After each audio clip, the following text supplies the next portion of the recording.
napapansin sa iyong mga kapaligiran.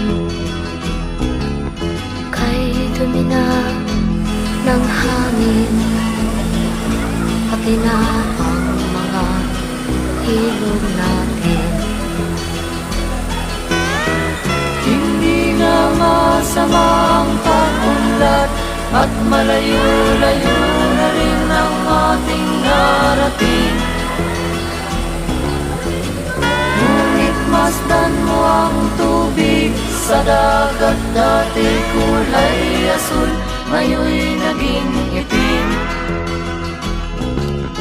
Ang mga duming ating ikinalat sa hangin, sa langit